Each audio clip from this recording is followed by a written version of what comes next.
Mark Urban there. Now let's take stock of what a moment this is. Joining us here, Martin Amis, the novelist who lives in New York and has been writing about Donald Trump for Harper's Magazine recently, and Ann Coulter, the conservative writer and broadcaster and author of the book In Trump We Trust. And it's lovely to have you both here. I hope you're not freezing. And you sit here today genuinely excited about the prospect of a Trump presidency. Talk us through that.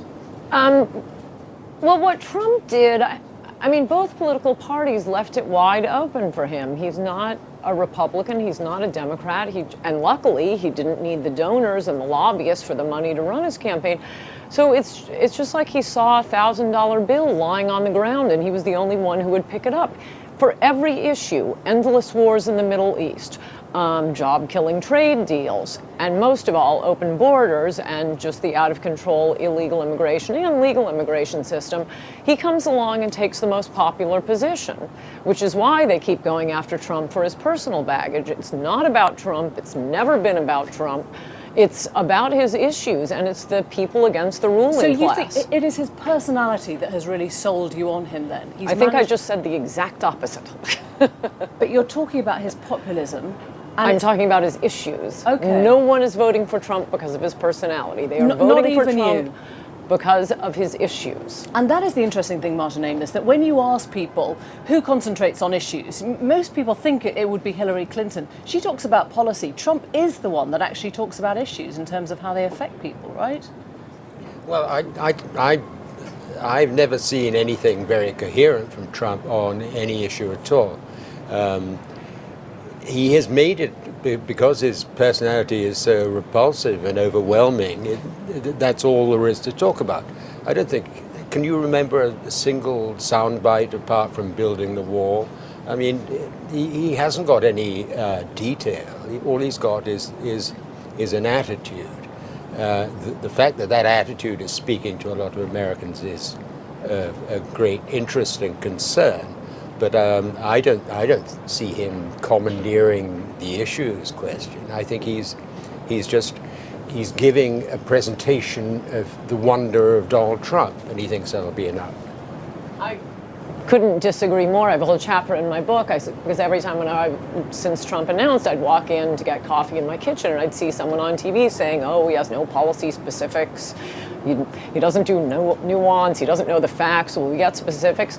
He's the only one giving us specifics. When I went through and read through the primary debates, and that's after watching them both twice,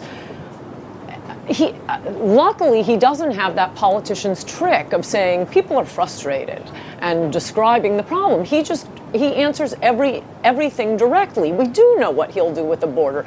Yeah, he'll build a wall. Yes, he'll have extreme vetting for Muslim immigrants in particular, or immigrants from countries that have been producing all of these terrorists. He's gone through the order of deportation. He'll start with the felons, then he'll move on to the ones who are arrested, then the ones who are on welfare. He will then attack just two more issues that I think are important. He doesn't want to get involved in another war in the Middle East. He did oppose the war in Iraq. And thirdly, the most important issue, I think, also there's his attacks on Wall Street, which is right. But the trade deals, he's the only one who's run for president who's against the Trans-Pacific Partnership. I want to talk about trade deals. Popular issues. He's also raised the issue of race, hasn't he? He's made it possible for people in America to talk about race if they don't like something, if they want to protect themselves first or their community first. You disagree? No, I don't think it is about race. It's about immigration. It's about the nation. We can assimilate anyone. But look, we're talking about Russian immigrants too. They're white people. It's immigrants generally. Yes, we can assimilate them, but not in the numbers we're bringing them in. Race is one or two or three on the list of what they care about. Trade comes in around 6 or 7. That's a sort of fig leaf for these xenophobic atavisms that he's had is a disinhibiting effect on America. For a while, people felt there were certain things they couldn't say, and he's led the field in ripping all that away and saying, no, say what you feel, be as crude and buffoonish as I am. And is that healthy? Is it better to know what America actually does feel about the people that share the country? He's shown us a great deal about America. None of it is pretty, but he's revealed things about, for instance, the Republican voter, that they don't really care about abortion very passionately. They certainly don't care about gay marriage very, very passionately. Well, they do, and they don't like it. Well, but not enough. I mean, they don't care about whether you're divorced, whether you pay taxes or not, whether you harass women. They don't care about that. We've had a great wave of racism while Obama's been in the White House. Now prepare for a great wave of misogyny.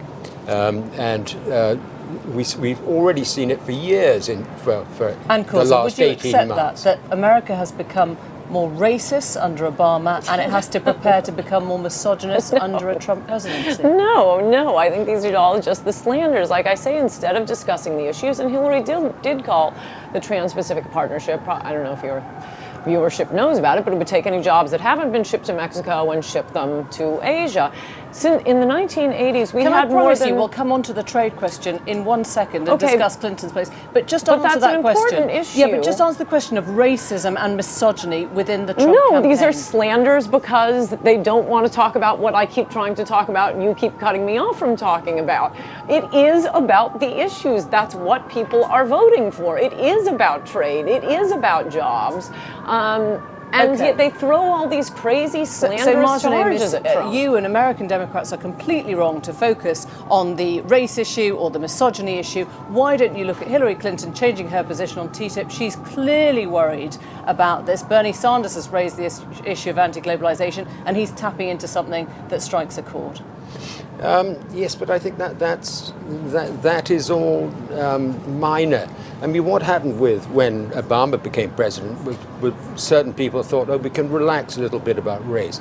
But what that has done is awaken a nascent racism in America, because the fallback position for every white man has been, I may not be much, but I'm better than any black man in this country.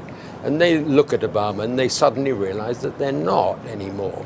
And the whole prestige of being white, working class, heterosexual has melted away from them. They're called the left behind.